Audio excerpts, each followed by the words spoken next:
Bueno, ahora voy a hablar sobre el desarrollo del sistema nervioso central. En realidad de desarrollo en sí voy a hablar muy poco. Lo que voy a hacer énfasis es en el tema de las vesículas embrionarias. ¿Qué son y qué van a formar? En realidad este tema es embriología. En anatomía en realidad se vería muy poco de esto. Y acá en Anatomía del Uruguay lo han estado preguntando. No sé si lo preguntarán en otros países. Pero bueno, si empezamos con lo básico. El sistema nervioso central se origina en la tercera semana de gestación, a la tercera. Se origina de una capa del embrión. Una capa que va a tener el embrión que se llama ectodermo. O sea que el sistema nervioso central deriva del ectodermo. El embrión presenta tres capas. Si lo vemos acá, presenta tres capas. Una capa interna, que se denomina endodermo. Por fuera del endodermo, lo hago de forma distinta para distinguirlo, tenemos lo que se llama el mesodermo, la capa del medio. Y por fuera de todo esto tenemos la capa más externa de todas, que es el ectodermo. El ectodermo es lo que forma el sistema nervioso central. Más específicamente, el ectodermo tiene un sector que se denomina placa neural. ¿Dónde está esa placa neural? En la parte posterior del ectodermo. ¿Dónde estaría la parte posterior del embrión? En el dorso del embrión. Que justito concuerda por dónde va a estar la médula espinal y el encéfalo. La placa neural vendría a ser como el primer sector donde se va a derivar todo.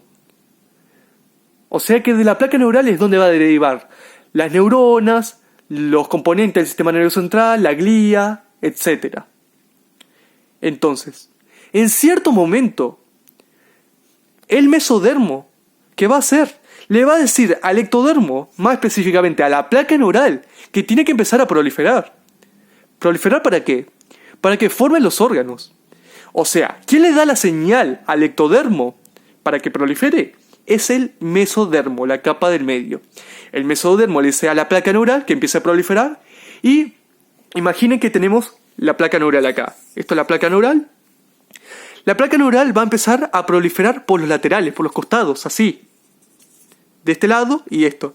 Lo que va a hacer es que se empieza a cerrar la placa neural.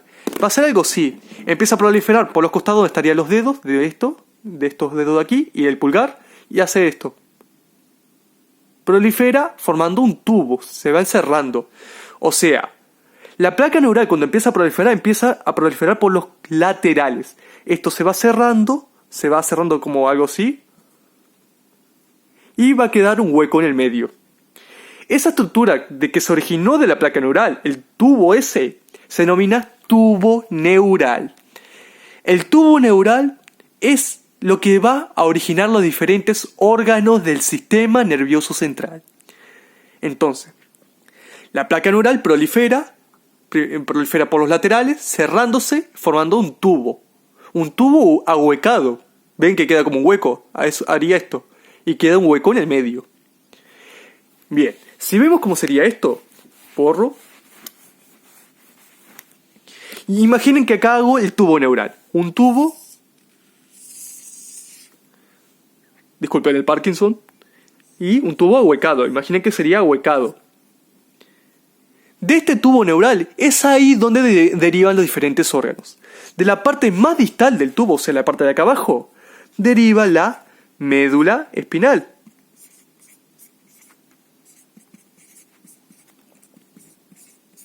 Mientras que la parte más superior del tubo neural, o sea, la parte de acá arriba, esto, deriva el encéfalo.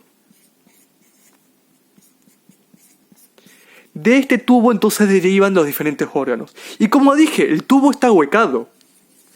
El sector ahuecado dentro del tubo es ahí donde deriva el sistema de los ventrículos. Los ventrículos, recuerden que eran huecos dentro del sistema nervioso central que tenía que función: producir y contener el líquido cefalorraquídeo. ¿Qué hace ese líquido?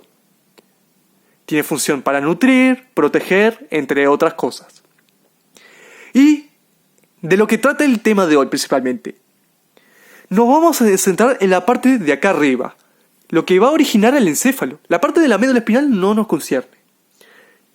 Vamos a ver esta parte. Van a ver que la parte de arriba del tubo neural se va a cortar en 3 partes. 1, 2 y 3. 1, una parte, 2 y 3. Estos 3 sectores, borro y nos centramos aquí, en esto. Este sector deriva, forma lo que se llama las vesículas primarias, que son 3. ¿Cuántas vesículas primarias son? 3. Una acá arriba que se denomina prosencéfalo, prosencéfalo. La vesícula primaria del medio se denomina mesencéfalo. Y la vesícula primaria de acá abajo se denomina rombencéfalo.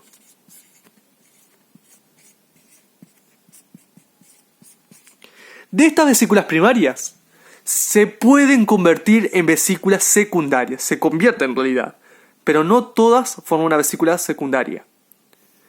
El prosencéfalo se convierte en 2 vesículas secundarias, en lo que se llama el telencéfalo, telencéfalo, creo que se escribe así, telencéfalo o telencéfalo, como suena, y diencéfalo. Estas 2 son las vesículas secundarias de las cuales derivan de esta vesícula primaria. El prosencéfalo es la vesícula primaria y el telencéfalo y diencéfalo son las vesículas secundarias. El mesencéfalo queda igual, se mantiene. Y el rombencéfalo se divide en 2 también. En el metencéfalo y el mielencéfalo. Y pongo acá el mesencéfalo como para decir que se convirtió o queda igual. Solo para quedarlo más ordenado. Esto es una S. Bien. Estos son las vesículas primarias, estas son las vesículas secundarias. Telencéfalo, diencéfalo, son vesículas secundarias del prosencéfalo. El mesencéfalo se mantiene igual. El rombencéfalo origina 2 vesículas secundarias, metencéfalo y mielencéfalo. ¿Qué importancia tiene esto? Que estos sectores, vesículas secundarias, originan los órganos del sistema nervioso central sin ser la médula, porque la médula vendría de la parte de abajo del tubo. Bueno, si vamos en orden, desde abajo hacia arriba, ya vimos que la médula espinal se originó acá. El mielencéfalo se va a convertir en el bulbo. Mielencéfalo se convierte en el bulbo. Es lo que origina el bulbo. El metencéfalo origina 2 cosas. La protuberancia, pongo acá protuberancia, y el cerebelo. Protuberancia y cerebelo derivan del metencéfalo. Y el mesencéfalo queda igual. ¿Qué importancia tiene esto? Porque el bulbo, la protuberancia y el mesencéfalo corresponden al tronco encefálico. Si vemos acá el tronco encefálico, esto es el bulbo, la protuberancia y acá el mesencéfalo. Esto para el video que viene. Y bien, y el cerebelo, recuerden que está atrás. Imaginen, si acá está el tronco encefálico, el cerebelo está atrás, específicamente atrás de la protuberancia. Luego viene lo de arriba, las vesículas que derivan del prosencéfalo. Tenemos el telencéfalo y el diencéfalo. El diencéfalo vendrá a ser todo el tema de tálamo e hipotálamo.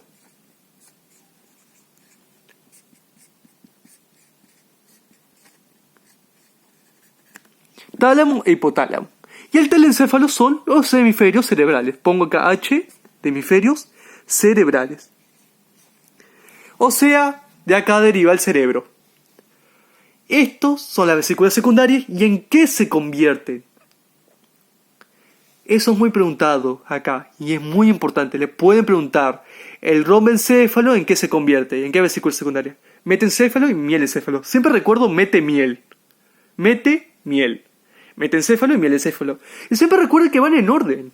O sea, conviene estudiar desde abajo hacia arriba porque para ver, acá el tubo neural abajo se convirtió en la médula. Bueno, si empezamos con el mielencéfalo, ¿qué sigue? El bulbo.